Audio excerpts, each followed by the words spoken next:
예, 반갑습니다. 플래티오 이봉규라고 합니다. 네, 제가 오늘 그 코로나 투명 마스크를 썼는데 저희 직원들이 이사님 얼굴이 쨍겨 보인다고 그래가지고 좀 망설이고 있습니다.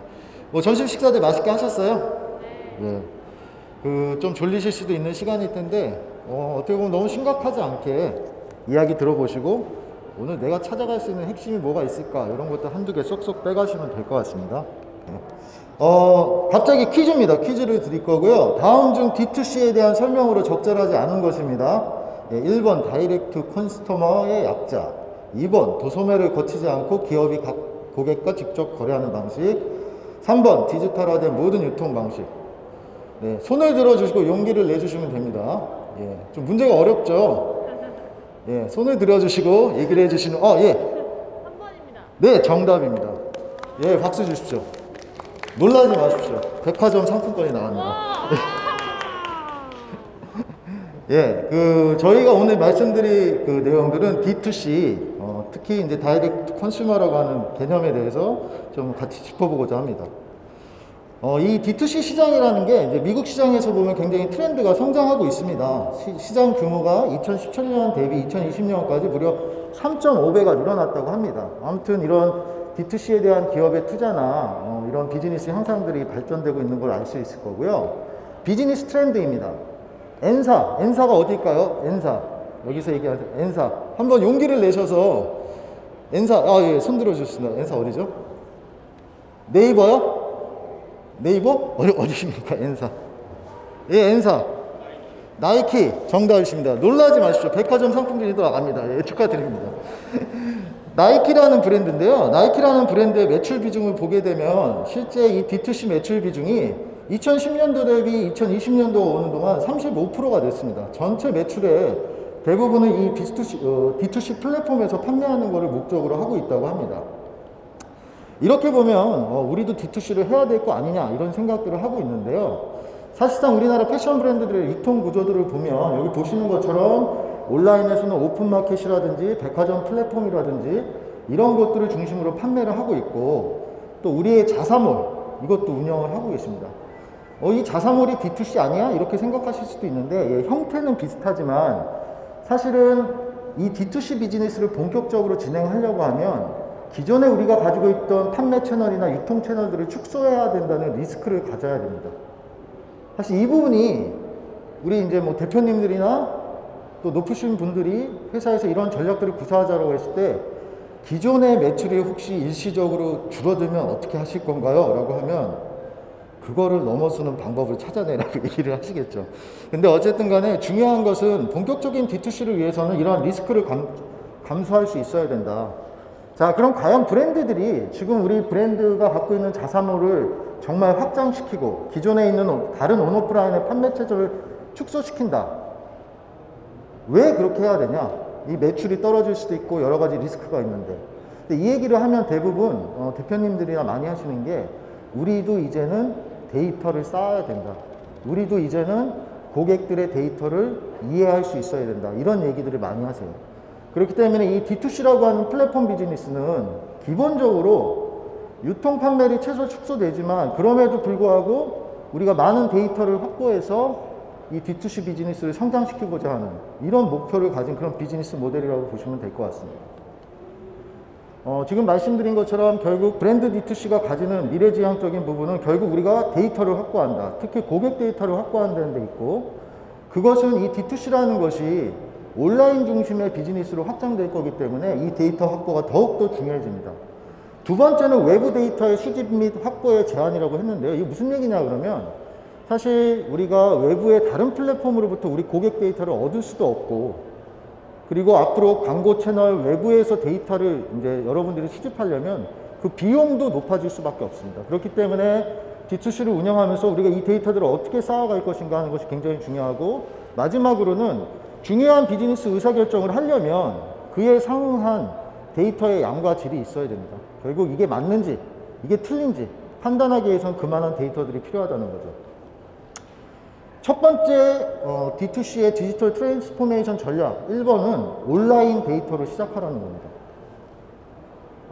D2C 비즈니스를 하게 되면 우리가 이상적으로 바라보는 모습은 이런 모습일 텐데요. 결국에는 데이터를 쌓아서 고객들을 분석하고 이해하고 또 거기에 맞는 제품 서비스를 기획하실 거고요. 또 거기에 맞는 고객들의 어떤 타겟에 맞는 마케팅이나 서비스를 하실 거고 우리가 광고 비용이나 기타 비용들이 줄어들게 되면 그 이익을, 효율을 이제 극대화하실 수 있을 겁니다. 제일 중요한 거는 D2C 플랫폼을 통해서 우리 서비스나 우리 패션 플랫폼에 직접 이용하시는 고객들에게 이러한 이익이나 효율을 환원할 수 있어야 됩니다. 지금 자사몰도 마찬가지세요. 지금 자사몰도 왜 우리가 똑같은 브랜드 제품을 외부 채널이 아닌 우리 쇼핑몰에 와서 사실까? 그거에 대한 근거를 마련해 드리는 게 굉장히 중요하겠죠. 그래서 이러한 어떤 사이클을 통해서 D2C 비즈니스가 진행된다고 보시면 될 것 같고, 그 중에서 제일 중요한 것은 사실은 첫 번째에 있는 고객을 이해하고 분석하는 겁니다. 우리 D2C 플랫폼, 우리 자사몰을 이용하는 고객들은 과연 어떤 고객들이지? 왜 우리 브랜드를 좋아하지? 왜 우리 제품을 사지? 이런 것들입니다. 특히 온라인에서 이런 데이터들을 확보하는 것이 되게 중요한데, 제가 여기 오프라인 고객 데이터와 온라인 고객 데이터를 이제 좀 비교를 해놨습니다. 이 장표를 그린 이유는 특히 오래된 브랜드일수록 이 D2C를 실행하기 이전에 어떤 이슈들이 있냐 그러면, 회사 내에서 야, 우리 회원 멤버 데이터 있잖아. 우리 오프라인에서 옛날에 쓰던 CRM 데이터 있잖아. 그 데이터가 얼마나 많은데 그거 통합해서 같이 좀 해봐. 기존에 있던 데이터 통합해서 같이 해봐. 이런 얘기를 하십니다. 그런데 아쉽게도 우리가 갖고 있는 오프라인 데이터라고 하는 거는 그나마 멤버십을 가입하신 분들의 뭐 연령대나 성별 정도는 이해하실 수 있겠죠. 그리고 구매 데이터입니다. 이분들이 언제 무엇을 샀는지 하는 구매 데이터들이 있죠. 그에 비해서 온라인에서 우리가 모을 수 있는 데이터는 회원 프로파일 데이터는 물론이고 구매 데이터도 있지만 진짜 중요한 것이 행동 데이터라는 게 쌓입니다. 오프라인 매장에는 가도 이 사람이 왔는지 안 왔는지를 우리가 알 수가 없습니다. 하지만 D2C 플랫폼이나 자사몰에서는 고객들이 우리 사이트에 언제 왔었고, 구매는 하지 않았지만 어떤 상품들을 봤었고, 무엇을 장바구니에 담았었는지, 이러한 데이터들을 이제 이해할 수 있게 되는 거죠. 그런 만큼 온라인 데이터의 질이라는 게 훨씬 더 풍부할 뿐만 아니라 이러한 데이터의 축적 속도도 오프라인보다 훨씬 빠릅니다. 그래서 제가 말씀드리는 거는 우리 D2C 비즈니스 한번 해보자, 디지털 트랜스포메이션 해보자라는 어떤 회사 내부에 이런 이야기들이 나왔을 때도 오프라인 데이터 통합합시다. 그걸 위한 시간과 비용, 뭐 업체 만나봤더니 이건 이렇게 복잡하고 저건 저렇게 복잡해서 안 된다. 차라리 그걸 망설일 바에는 마케팅적으로 기존의 오프라인 고객들이 어떻게 하면 우리 온라인 플랫폼에서 구매를 더 할 수 있게 할지, 이분들이 온라인 소비를 하게끔 유도하는 게 중요할 거라고 보고 있습니다. 어차피 트렌드가 왔어요. 사실 오늘 이렇게 코로나인데도 불구하고 여러분을 여기서 만날 수 있는 게 되게 저도 반갑고 좋지만 이미 온라인이 대세입니다. 오프라인에 쌓아놨던 데이터를 재활용하는 걸 고민하기보다 오늘부터 쌓아가는 온라인 데이터를 갖고 시작하셔도 된다는 말씀이시죠. 그만한 것들을 우리가 D2C를 하면서 고려해야 된다는 게 이제 이 첫 번째 전략이라고 보시면 될 것 같습니다. 두 번째는, 자, 그런 D2C 플랫폼에서 데이터를 모았고 이러한 고객들을 분석하고 이해하면 어떻게 할 것이냐 하는 건데요. 저는 이거를 고객 분석이라고 하지 않고 팬덤이라고 이야기하고 있습니다. D2C 플랫폼은 팬덤을 만드셔야 돼요. 우리를 좋아하는 사람들을 만들 수 있어야 된다는 거죠. 그래서 특히 이제 생각해 보셔야 될 게, 기존의 유통 채널 브랜드들을, 기존의 판매 유통 채널을 줄이게 되면 기존의 판매 유통 채널에 있던 고객들은 D2C 플랫폼으로 일부는 들어오실 거예요. 근데 이 고객들이 과연 어떤 성향에 있고 이 사람들이 무엇을 좋아하는지 우리는 아직 알지 못합니다.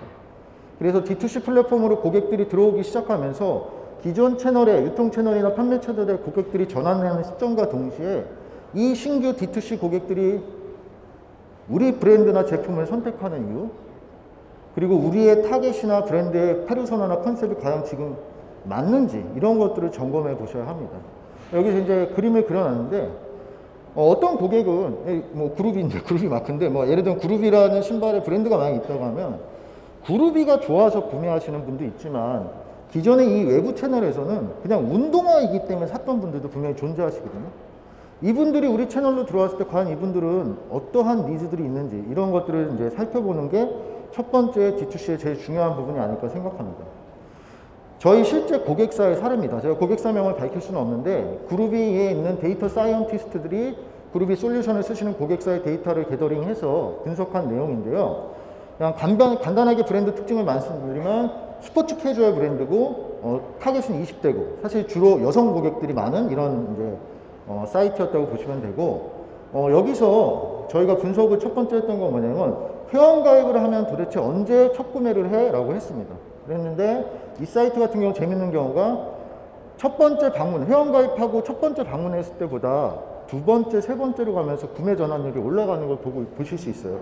뭐 2배까지는 아니지만 1.5배 이상이 올라가고 있습니다. 그래서 저희가 판단한 거는 회원을 가입했지만 이 사람이 한 3번 정도까지 오게 하는 것이 되게 중요하겠구나 이런 인사이트를 얻었는데 여기서 한 단계 더 나가서 그럼 이 재방문하는 고객들을 연령대로 나눠서 한번 분석을 해보자라고 했더니 이런 결과가 나왔습니다.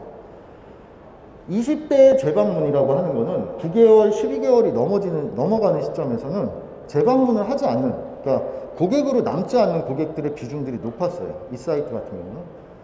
30대도 비슷한 것을 유지했는데 이 브랜드의 메인 타겟은 아니었지만 6개월이 지나고 9개월이 되는 시점에서 재방문이나 사이트의 이용자로서 남아있는 비율이 높은 연령대의 사람들이 있었습니다. 40대였어요. 저희는 이게 어떤 의미일까 고민을 해봤는데 이분들은 빠른 주기로 구매를 하지는 않지만 중장기적으로 계속 우리 사이트에 대한 충성도를 가지면서 구매를 하시는 분들이다 이런 결론을 내릴 수 있었습니다. 바로 이런 고객들을 찾아서 이들이 좋아하는 것을 했을 때 팬덤을 만드실 수 있는 거죠. 그래서 이러한 고객 데이터가 쌓였을 때 이런 분석을 통해서 이런 고객들을 발굴할 수 있다는 거고요. 두 번째 브랜드의 사례도 저희가 직접 분석한 사례인데 캐주얼 다양한 제품 카테고리를 이제 갖고 있는 브랜드였고요. 뭐 타겟 20대 여자, 여기는 사실 좀 오래된 브랜드라서 국민적으로 대부분 알고 계신 브랜드였습니다. 20대 여성들이 전체 매출 비중의 65%를 차지하고 있어요. 여성 매출 중에. 40대는 15%밖에 안 됩니다. 주요 매출 카테고리는 의류, 신발 이런 순으로 진행되고 뭐 의류, 가방, 의류, 신발 이런 것들은 패턴들이 다 비슷했는데 저희가 데이터를 분석하다 보니까 좀 재밌는 현상이 있더라고요. 연령대별로 메인 타겟이 아닌 40대, 30대로 갈수록 객단가가 약 1.3배 정도 높더라고요. 매출 규모는 작지만 이 객단가가 높은 사람들의 이유가 무엇일까라고 해서 저희가 했던 건 뭐냐 그러면 하나의 카테고리에서 상품을 사시는 고객이 아니라 2개 이상의 카테고리에서 교차 구매를 하는 패턴들이 어떤 것인가 라는 것을 한번 분석을 해봤습니다. 해봤더니 30, 40대로 갈수록 교차 구매의 빈도가 높고 이 30, 40대가 교차 구매를 할 때 여성 제품을 사는 게 아니고요. 남성 카테고리의 상품을 같이 사고 있었습니다. 예, 사실 저희도 좀 놀랬죠. 이 고객층을 발굴했습니다. 20대 여성이 메인 타겟이고 매출의 볼륨도 큰데 이런 구매 패턴을 가진 고객들이 있더라. 자, 이 고객들은 어떤 고객이냐? 제가 봤을 때는 패밀리 소비의 가능성이 있는 고객들이다. 그래서 이런 고객들을 대상으로 하는 기획전 구성이라든지 아니면 이들을 위한 상품 추천이라든지 이런 것들이 수반될 때 실제 이 고객들이 나도 이 사이트에서 대우받는 또는 나도 이 사이트에 이 브랜드의 팬이 될 수 있는 이런 이제 가능성들을 가져갈 수 있다는 거죠.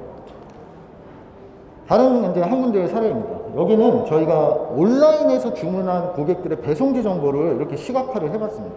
수도권이나 경남 지역에서 많이 판매되고 있다는 걸 알 수 있었는데요.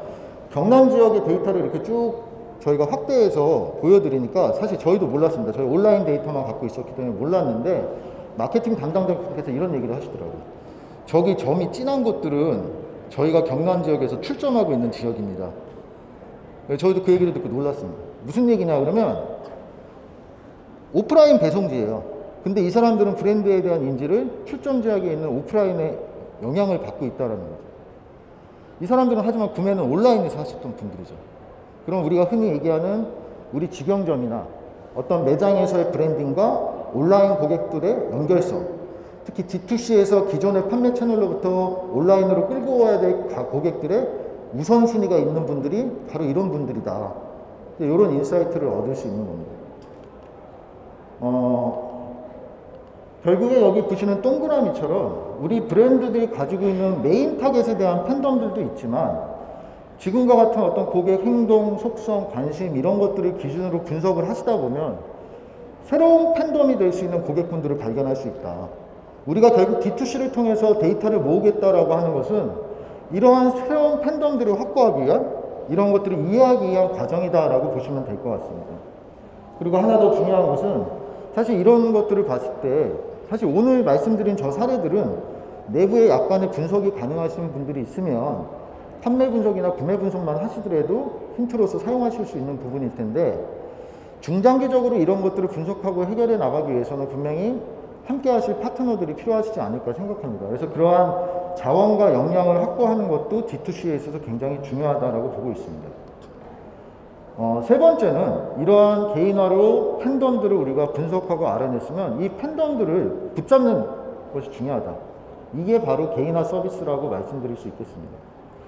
각각의 팬덤들이 좋아할 만한 제품 기획, 각각의 팬덤들이 좋아할 만한 기획전, 이벤트 프로모션, 그리고 메시지 커뮤니케이션 방법 이런 것들을 잘 해나가야지 실제로 고객들의 팬덤들이 더 확장될 수 있고 그러한 것을 하는 것 자체가 개인화 서비스라고 이해를 하시면 좋을 것 같습니다.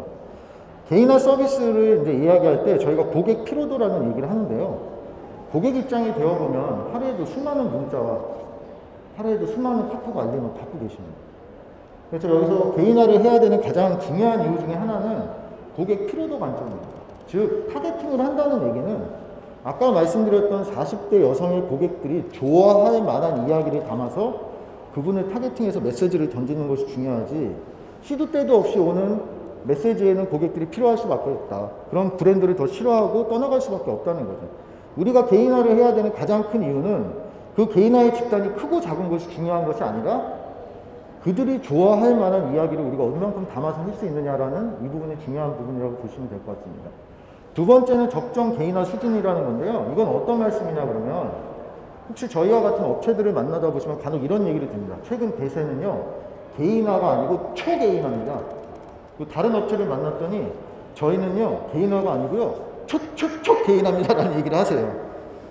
무슨 얘기냐 그러면 고객을 세분화하면 세분화할수록 더 훌륭한 개인화를 할 수 있다고 얘기를 하시는데 저는 약간 세일즈 토크라고 생각합니다. 왜냐하면 정말 마이크로 세그먼트를 했으면 그 각각의 고객 그룹에 매칭할 수 있는 콘텐츠를 갖고 있어야 돼요. 100개의 고객 세그먼트가 있으면 100개의 콘텐츠가 필요합니다. 근데 그걸 마련하지 못할 거라면 적정 수준의 개인화도 굉장히 중요하다는 말씀이고요. 마지막으로는 우리가 이렇게 타겟팅한 고객들한테 개인화된 메시지를 보낼 때에는 명확한 혜택을 안내해 드려야 됩니다. 이건 D2C의 숙명입니다. 왜 내가 쿠팡이나 이런 데 가서 우리 물건 브랜드를 사지 않고 고객이 쿠팡에 가지 않아도 굳이 자사몰과 D2C 플랫폼에 와야 한다면 여기에 가면 내가 뭔가 혜택을 얻을 수 있어 라는 메시지가 명확해야 된다는 거죠. 이거는 D2C를 성장시키는 데 있어서 굉장히 숙명적인 부분이 아닐까 이렇게 생각을 하고 있습니다. 그래서 여기서도 실제 사례인데 이런 타겟팅을 통해서 SMS 문자를 보내봤습니다. 고객들의 구매 이력, 재방문 주기, 연령대 예를 들면 아까 말씀드렸던 것처럼 최근 3개월간 구매가 없고 재방문이 2회 이상인 이런 고객들만 대상으로 예를 들면 여기서 40대 이상인 고객만 대상으로 SMS를 보냈죠.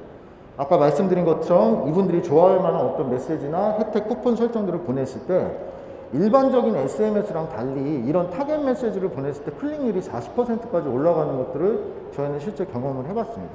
그만큼 나한테 상관 있는 메시지가 고객들은 중요하다는 것이겠죠. 그래서 이런 메시지를 SMS로 보내기도 하고요. 저희는 온사이트 마케팅이라고 해서 이런 고객들이 우리 D2C 사이트에 들어왔을 때 바로 타겟팅해서 실시간으로 배너 메시지를 띄워주는 이런 온사이트 마케팅도 진행하실 수가 있습니다. 두 번째는 개인화 상품 추천인데 이것도 저희가 D사, 국내 패션몰 대기업의 D사의 개인화 상품 추천 사례인데요. 아까 제가 잠깐 말씀드렸는 것처럼 다양한 카테고리 상품을 사는 고객한테 어떤 상품을 추천할까라는 것들을 AI 알고리즘을 통해서 이렇게 도출을 했습니다. 제가 이제 회색으로 쓴 게 잘 안 보이실 텐데 회원 연령대 뭐 이런 것도 이제 고민을 하는 것처럼 써놨는데 실제로 AI는 회원 연령대에 대한 정보가 없어도 밑에서 보시는 것처럼 그림이 좀 작은데요. 이 구매하신 분은 앰플이나 뭐 마스크팩이나 뭐 샴푸나 핸드백을 사셨던 분이에요. 그리고 뭐 침대보드 사셨던 것 같고요. 근데 이 고객한테 어떤 제품을 추천해주면 좋겠어 라고 해서 AI 알고리즘 들었는데, 알고리즘별로 다른 제품들이 추천되는데 이 알고리즘 같은 경우는 뜬금없이 남자 트렁크가 나왔습니다. 어떤 의미인지 아시겠죠? 아까 말씀드린 것처럼 내 것만 사는 게 아니고 남편 거나 패밀리의 제품 같이 사는 고객의 행동을 AI가 자동으로 분석을 해서 이런 상품도 당신에게 추천합니다라는 결과를 보여드린 겁니다. 결국에는 우리가 고객을 세분화하기도 하고 또 새로운 고객층을 발굴하기도 하지만, 이 고객들이 만족할 수 있는 어떤 메시지라든지 이 고객들이 좋아할 만한 무언가들을 이렇게 개인화하여서 보여주는 것이 D2C에서는 굉장히 중요하다. 결국 이분들이 우리 D2C를 성장시키고 이분들의 팬덤들이 확장될 때 우리 D2C 비즈니스가 성공적으로 될 수 있다. 반대로 이러한 개인화를 한다고 했을 때는 뭐 저희 같은 솔루션을 활용하실 수도 있겠지만, 마케터나 운영자가 집중해야 될 부분은 사실 이 부분입니다. 아까도 타겟팅을 했을 때도 이 타겟 고객한테 무슨 이야기를 해주면 좋아하지? 어떤 혜택을 안내해주면 좋아하지? 아니면 이 사람한테는 어떤 기획전들이 쓸모있지? 이런 것들의 콘텐츠에 대한 부분들은 끊임없이 브랜드 내부에 있는 마케터와 운영자분들께서 고민하셔야 되는 그런 부분이다. 그래서 오히려 분석이나 타겟팅보다도 이 부분에 고민을 두고 집중해서 진행하는 것이 성공적인 개인화를 할 수 있다라는 말씀입니다. 네 번째는 AI 활용에 대한 얘기입니다. 오늘도 각종 세미나에서 막 어려운 AI 얘기들이 많이 나왔습니다. 그래서 AI 그러면 예전에 저는 조류독감 뭐 이런 게 먼저 떠오르기도 했는데, 약간 웃으시는 타이밍인데 아무도 반응을 안 해주셔서 좀 그런데, 예, 그래서 그 AI를 활용하라는 건데, 그 저희가 갖고 있는 기술 중에 상품 추천 기술을 하나 예시를 들어서 제가 설명을 드리겠습니다. 그 왼쪽에 보이시는 게 이제 기존에 우리가 흔히 내부에서 상품 추천을 이제 기획할 때 고민해보면 이런 기획이 좋지 않을까, 이런 부분인데요. 예를 들면 어떤 고객이 뭐 청바지 상품을 3번 이상 보고 이런 행동을 했으면 이 고객한테는 해당 바지 카테고리의 인기 베스트 상품을 추천해주면 좋지 않을까? 이런 것들이 사실 우리가 머릿속으로 생각하는 추천이거든요. 근데 저희 맨 밑에 뭐라고 써있냐면 기획자나 마케터가 이해 가능한 로직이라고 써 있습니다. 근데 지금 현재 AI 상품 추천은 이미 이런 단계를 넘어섰습니다. 저희도 참 이걸 설명드리는 게 굉장히 어려운데, 어느 수준이냐 그러면 얼마 전에 저희가 인공위성 띄웠잖아요. 누리호인가? 인공위성 발사하려면 발사 궤도를 계산해야 되는데, 초등학생한테 해보라 그러면 이제 초등학생 요새 뭐 고학년도 이런 것도 할 수 있으니까요. 뭐 예를 들면 AX 플러스 B 기울기를 계산하면 발사각도 나오긴 나오겠죠. 근데 그렇게 하면 인공지능 인공위성 다 떨어지지 않겠습니까? 그거보다 훨씬 복잡한 미적분을 할 줄 알고 그 이상의 계산을 할 줄 알아야 되는데, 거의 그 정도의 차이라고 보시면 됩니다.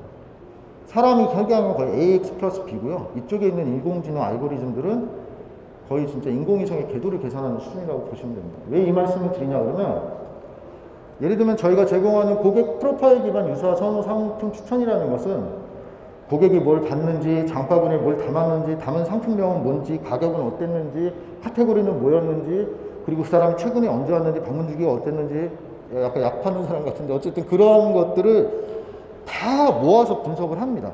그렇기 때문에 이 정도의 변수가 3, 40가지가 넘어가게 되면 사람이 이 부분에 대해서 로직으로 생각하기는 어렵습니다. 인공지능의 결과를 믿는 것이 차라리 낫죠. 두 번째, 딥러닝 기반 다음에서 볼 상품은 쓰는 데이터가 딱 2종류밖에 없습니다. 어떤 상품을 어떤 순서로 받는지에 대한 데이터만 있으면 인공지능이 이 사람이 다음에 볼 상품을 추천을 해줍니다. 어떻게? 여기 지금 막 복잡하게 돼 있죠? 이렇게 선이 있고 그물처럼 되어 있습니다. 이러한 계산을 통해서 추천을 하게 됩니다. 그래서 저희가 실제 고객사 사례를 하나 보여드릴 텐데요. 보시는 것처럼 저희 E라고 하는 고객사에서 상품 상세 페이지에서 무려 20가지의 추천 방식 알고리즘을 몽땅 집어넣어서 어떤 알고리즘이 가장 효과가 있을지를 테스트한 결과입니다. 그래서 보시게 되면 위쪽에 좀 글씨가 작지만 노란색으로 표시된 게 AI를 통한 알고리즘들이고, 초록색이 이제 통계형 알고리즘, 뭐 인기 상품이나 이런 알고리즘인데, 이 사이트 같은 경우는 추천 알고리즘을 클릭수에서 봤을 때는 AI가 압도적으로 우세한 것을 보여줬어요. 그리고 실제 추천 성과도 추천의 클릭수가 2.2배, 주문수 2.7배, 주문 전화는 최대 5.3배까지 났습니다. 이게 모든 사이트에 다 공통적으로 만병통치약이라는 말씀을 드리는 건 아닌데, 우리가 적재적소에 AI를 잘 활용하게 되면 이런 정도의 성과들을 얻을 수 있다. 그래서 이 부분들은 향후에도 우리가 계속 주목해야 될 부분이라고 보시면 될 것 같습니다. F사 같은 경우는 이런 AI에 통한 상품 추천을 아예 사이트 내에 하나의 메뉴로 구성을 하셨어요. 개인화 페이지라는 메뉴를 만드셔갖고 그루비가 제공하는 다양한 알고리즘으로 이 사람이 언제 들어가든지 간에 당신에게 어울리는 상품, 당신이 보면 좋아할 만한 상품, 이러한 상품의 다양한 추천 베리에이션들을 보여주고 있습니다. 그래서 아예 이제 서비스의 하나로서 당신만을 위한 AI 추천 페이지라는 구성을 하게 됐습니다. 그 다음에 이제 그루비가 갖고 있는 RFM 이제 분석이라는 게 있습니다. RFM이라고 하면 고객들이 얼마나 최근에 왔고 자주 왔었고 또 구매 금액대는 어떤지 이런 걸 통해서 우리의 이제 D2C 고객들의 세그먼트를 자동으로 이렇게 10개의 그룹으로 나눠주게 됩니다. 그래서 이 G사에서는 어떤 것을 테스트했냐 그러면 AI가 이미 분석한 결과를 토대로 이 사람들한테 10% 할인이라는 메시지를 보냈을 때 어떤 그룹에서 가장 반응이 좋은지를 보고 싶었습니다. 그래서 보시면 패션위크 10% 세일 중이라는 SMS와 카톡 메시지를 보냈더니 10개의 세그먼트 중에서도 잠재 VIP, 지금 잡아야 될 고객, 신경 써야 될 고객에서 이 10% 할인에 대한 반응이 좋았습니다. 왜 이걸 보여드리냐 그러면 분석은 이미 AI가 했고요. 실행은 사람이 저런 메시지를 던져서 테스트해보자 했고 하루 이틀 내에 저런 피드백을 받았습니다. 세팅하고 진행하는데 3일도 안 걸립니다. 이거를 설계하고 수동으로 진행하고자 그러면 엄청난 시간이 걸립니다. 그래서 AI는 사람 대신 이런 부분들을 빠르게 쉽게 진행할 수 있다는 강점이 있다고 보시면 될 것 같습니다.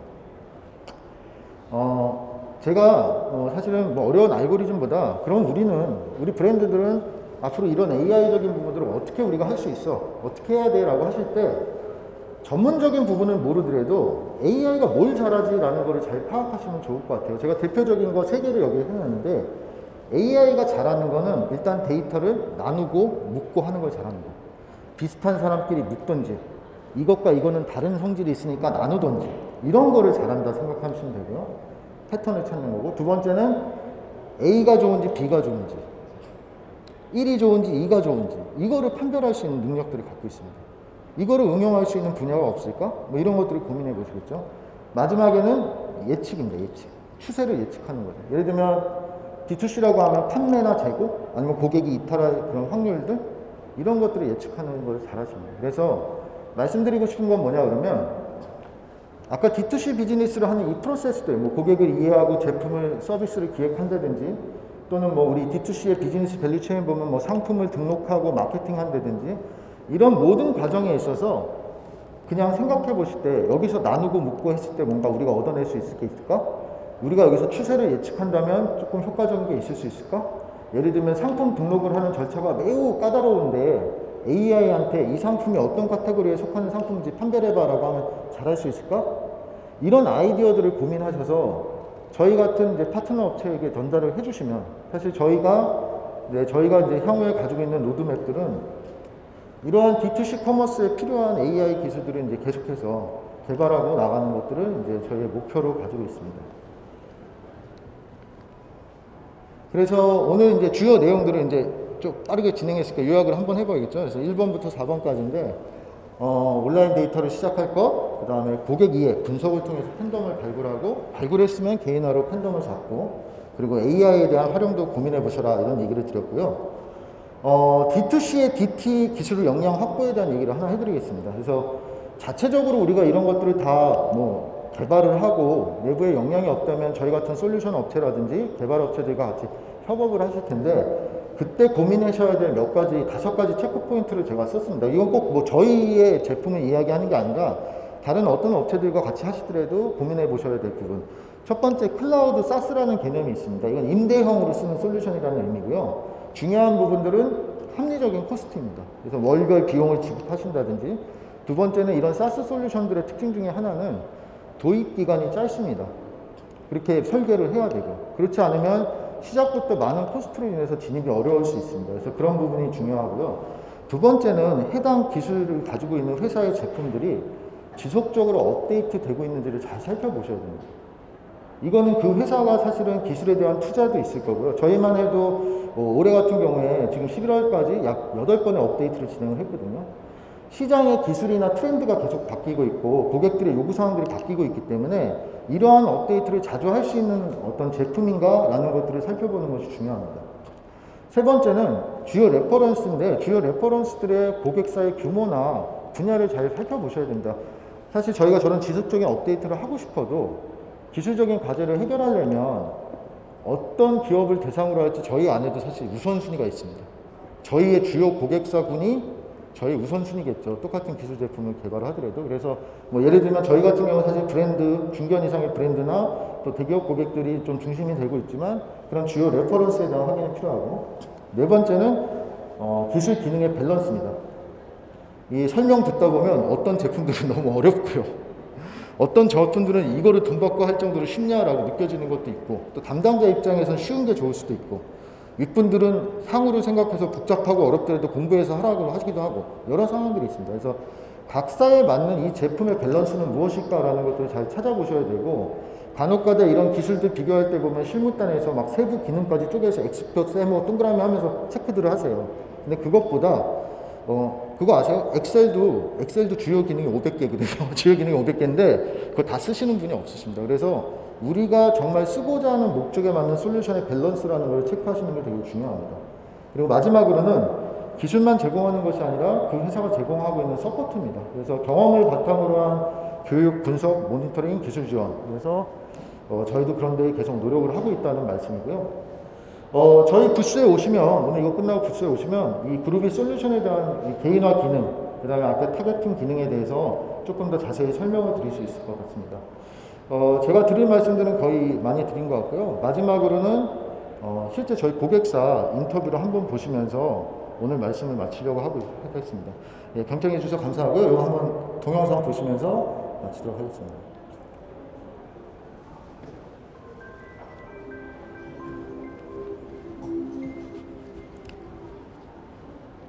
개인을 한마디로 정의를 한다면은 세대파라고 정의할 수 있을 것 같습니다. 안녕하세요. 저는 바바드닷컴에서 퍼포먼스 마케터로 일하고 있는 김정호입니다. 저희 바바드닷컴은 올해 7월에 AI 기반으로 패션부터 뷰티, 건강식품까지 모든 걸 아우르는 토탈 케어 몰로서 런칭을 준비하고 있었는데요. 그루비 같은 경우 AI 상품 추천부터 세그먼트, 그리고 온사이트 캠페인, 오프사이트 캠페인까지 모든 걸 아우르는 토탈 솔루션이어서 저희가 도입하게 되었습니다.